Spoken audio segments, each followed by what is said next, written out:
Hello, hello, j'espère que vous allez bien. En tout cas, moi, ça va super bien. Je reviens aujourd'hui avec une nouvelle vidéo, une story time. Ouais, une story time, une histoire assez triste. Mais bon, c'est la vie. Et pourquoi je la raconte? Parce que si ça peut aider certains d'entre vous, si ça peut permettre à certains de ne pas tomber dans le même piège, ou bien de ne pas faire les mêmes erreurs, tant mieux. Aussi, on apprend toujours de ses erreurs, on apprend toujours des mauvaises expériences et tout. Donc, j'ai voulu partager ça avec vous. Sans plus tarder, je vais vous raconter ce qui s'est passé. Pourquoi est-ce que j'ai perdu autant d'argent? Donc, il y a de cela 2 ou 3 ans maximum en arrière. Moi, étudiante de mon état, je me lance dans les perruques. Ça fait 2 ans que je suis dans les perruques, que je fais les perruques et tout. Et je vais au Cameroun. Je vais au Cameroun pour les vacances. Je passe les vacances au Cameroun et tout. Et quelques perruques que je suis partie au Cameroun avec, tout le monde a acheté. Et les gens demandaient, les gens demandaient, les gens demandaient. Les gens demandaient encore quoi. La demande était élevée et j'avais pas assez de perruques. Donc je suis revenue ici en Allemagne, parce que je vis en Allemagne pour ceux qui ne me connaissent pas. Je suis revenue ici en Allemagne et je me suis dit, bon, apparemment les filles du Cameroun, elles sont vraiment intéressées par les perruques parce qu'elles ont elles aimaient beaucoup ma customisation, le rendu naturel et tout. Et donc, je me suis dit, ok, ce que je vais faire, c'est que je vais prendre mes vacances, les vacances d'été. Je vais prendre les vacances d'été et je vais travailler, je vais faire les perruques, je vais faire beaucoup de perruques et je vais envoyer au Cameroun. Donc c'est comme ça que je me mets à épargner. J'étais au Cameroun en décembre et à partir de janvier, quand je suis rentrée, je me suis mise à épargner. Chaque mois, j'épargnais au moins 200 euros. Je mettais de côté minimum. Quand j'avais rien épargné, c'était 200 euros que je mettais de côté pour faire les perruques et me rendre au Cameroun en fait. Je me suis mise à épargner tout. En juillet, oui, juillet. Oui, en juillet, quand j'ai pris mes vacances, je me suis dit, ok, pendant que les gens partaient faire les vacances, parce qu'elles sont les jobs de vacances ici en Allemagne et tout, j'ai déjà eu à faire ça aussi. Moi, je n'ai pas fait. Je me suis dit, ok, je vais investir dans mes perruques, je vais faire les perruques et tout, et je vais envoyer au Cameroun, je vais organiser une vente privée, même comme je ne suis pas là, tout sera déjà fait. Je vais juste organiser une vente privée et on va les vendre. Les produits, on va les vendre là-bas au Cameroun et tout. J'ai contacté, parce que mon père, il a un bureau là-bas, j'ai contacté mon père pour louer son bureau comme local et tout, pour vendre mes perruques et tout. Donc en juillet, je crois que j'ai fait 1 mois, 3 semaines ou 1 mois à faire les perruques. Donc je crois que j'ai même commencé en juin. J'ai commencé à faire les perruques en juin. Parce que j'avais déjà mon argent, j'ai épargné. Avec mon argent, j'ai acheté les mèches, j'ai acheté le matériel et tout. Et je me suis mise à faire les perruques en juin. Et tout, j'ai commencé à faire les perruques. Donc pendant 1 mois, j'ai fait les perruques, j'ai fait les perruques, j'ai fait les perruques. Je crois que c'était un truc comme peut-être 20 perruques que j'ai fait. Les longues perruques comme ça. Il y avait aussi quelques courtes, les lisses frontales, les closures, bref, c'était les perruques comme ça, les bouclés, les curly, les métissés, bref. Il y avait en tout 20 perruques. Et j'ai annoncé sur ma page Facebook, parce que ma page Facebook était déjà très active, beaucoup de filles au Cameroun, elles étaient intéressées. Mais le fait de ne pas toucher, de ne pas avoir la perruque avant d'acheter, le e-commerce n'était pas encore vraiment avancé au Cameroun, peut-être maintenant. Et elles étaient intéressées, mais elles n'avaient pas le cœur, elles n'avaient pas le... Et moi, je peux les comprendre. Elles n'avaient pas le courage d'envoyer leur argent ici à quelqu'un qu'elles ne connaissaient pas. Donc, j'ai fait les perruques et tout. Et je me suis renseignée sur le mode d'envoi qui me serait le plus adéquat. Et j'ai décidé d'envoyer par la poste par DHL. Par la poste par DHL. Je suis allée me renseigner, j'ai pris la fiche des prix et tout. Et il s'avérait qu'un carton de 20 kilos, c'était 100 euros pour l'envoi. Et c'était 2 semaines le temps d'envoi.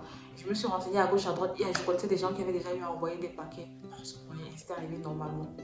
Je me suis dit, ok, j'ai même pas trop hésité. J'ai fait mes perruques. Je suis allée, j'ai pris le carton de 20 kilos. Les perruques ne pèsent pas beaucoup. Du coup, j'ai pris aussi quelques chaussures, quelques habits de classe et tout de mes petits frères. Les chaussures, les sacs et tout. Bref, j'ai rempli le carton. J'ai rempli les 20 kilos. J'ai envoyé quelques de mes anciennes chaussures aussi. J'ai envoyé tout. J'ai payé les 100 euros, j'ai envoyé. Comme j'ai dit, les perruques, c'était entre 3 000 et 4 000 euros que j'avais dépensé pour les perruques. J'ai envoyé et...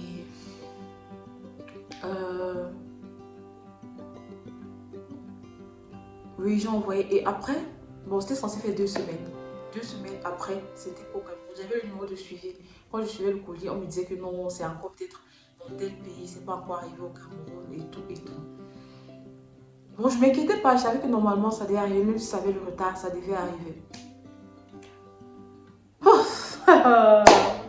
Bref, 3 semaines, c'est pas arrivé. Un mois, c'est pas arrivé. J'avais déjà fait une annonce, comme je vous ai dit, j'avais déjà fait une annonce sur ma page Facebook où j'avais calé la date de la vente privée et tout, ça devait se passer dans le bureau de mon père. Je vais louer le bureau de mon père.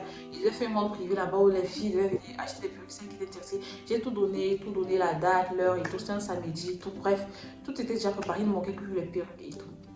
Les perruques ne sont pas arrivées. J'ai d'abord renvoyé la date de la vente privée.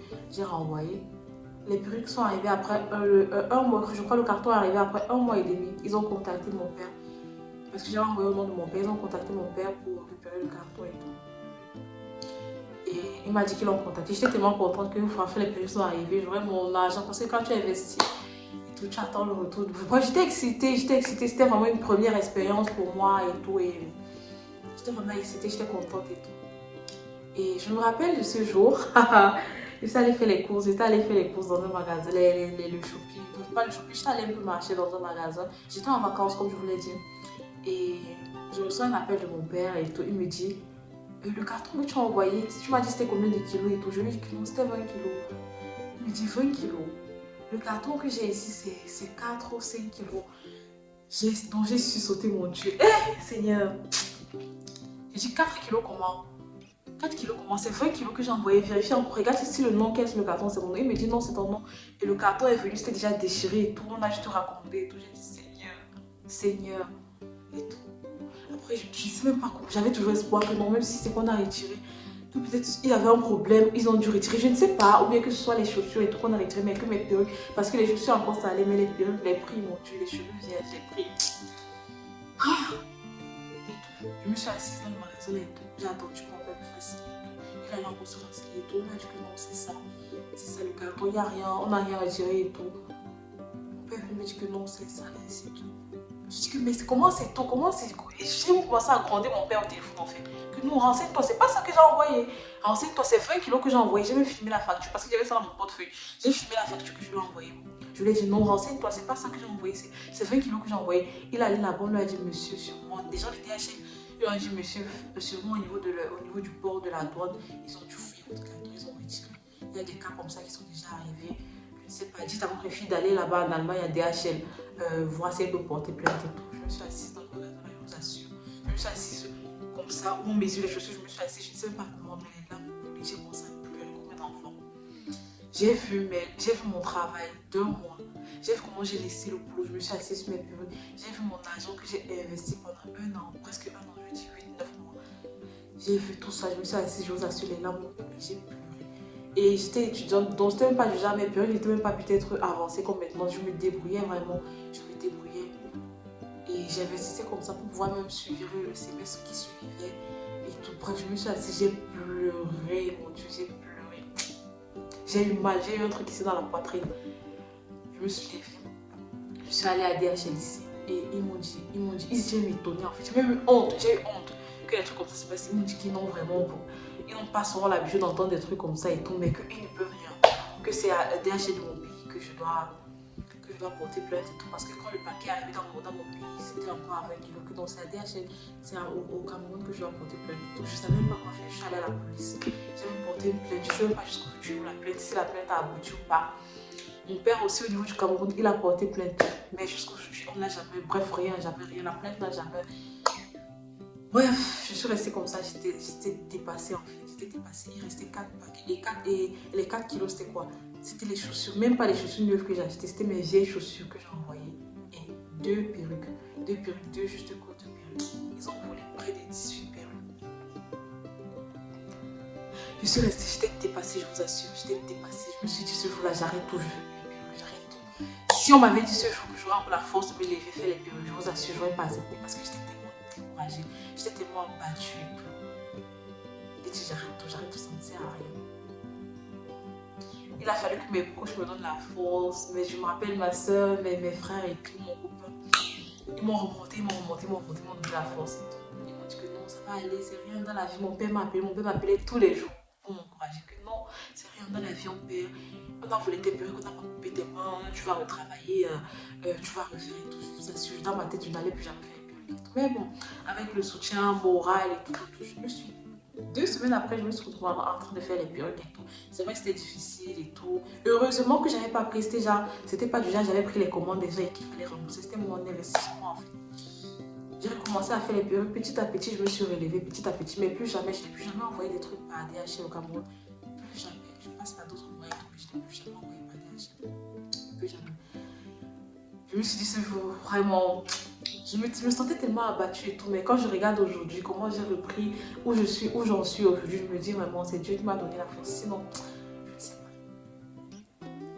Bref, c'est la fin de mon histoire. C'est une courte histoire pour vous dire à quel point le business, l'entrepreneuriat est difficile. De fou dans le milieu, tu peux tomber, mais le plus important, c'est de ne jamais abandonner, trouver la fin de la vie. Rien qu'en persévérant, on y arrivera. On y arrivera. Je n'ai jamais baissé les bras. Malgré tout ça, ce n'est qu'un exemple de tout ce qui peut arriver à un entrepreneur et tout. Mais malgré ça, on force, on charbonne, on sait ce qu'on veut, on sait préparer, on travaille et tout. Ça arrive, c'est rien, tant que ça ne nous tue pas. Il y a un proverbe qui dit que c'est qui ne tue pas te rend fort. On y arrive toujours. Désolée, on se... Désolée, c'est la poste qui sonnait. En fait, j'ai une voisine. Ouh là là, elle commande tous les jours. Tous les jours. Et comme le gars, il sait que actuellement je suis en vacances, je suis à la maison parce qu'il est venu 3-4 fois, j'étais là. Donc chaque jour, quand elle n'est pas là, parce qu'elle n'est pas là, il vient laisser ses paquets chez moi. Donc chaque fois, il vient laisser son paquet chez moi. Bref. Comme je disais, il y a un proverbe qui dit c'est qui ne tue pas mon enfant. Et cette expérience, c'est une expérience. Aujourd'hui, je ne pourrais plus faire la même erreur. Je ne pourrais plus faire confiance à 100% à DHL de mon pays parce que je sais que c'est pas encore développé et tout. Finalement, je crois que ce sont les gens de la douane qui avaient retiré le paquet. Chacun est venu voler, ils ont découpé le paquet, ils ont retiré les mèches, ils ont retiré les nouvelles chaussures et ils ont remballé le paquet avec le scotch en fait. C'est la vie. Tant qu'on a la force, on travaille. On y arrivera. Donc, j'ai vraiment voulu partager cette expérience avec vous. Ça peut aider certains d'entre vous, je ne sais pas. Bref, j'espère. Pour ceux qui ne sont pas encore abonnés à la chaîne, n'oubliez pas, s'il vous plaît, encouragez-moi, encouragez votre soeur. N'hésitez pas à laisser des commentaires, à laisser des likes, à partager même la vidéo si vous connaissez des entrepreneurs et tout. Ça peut aider, on ne sait jamais, ça peut aider. Donc, on se dit à la prochaine vidéo. Comme j'ai dit maintenant, c'est 2 fois par semaine. Les vidéos 2 fois par semaine. On se dit à la prochaine vidéo. Je vous fais plein de bisous. Et portez-vous bien. On se dit à la prochaine. Bisous. Bye bye.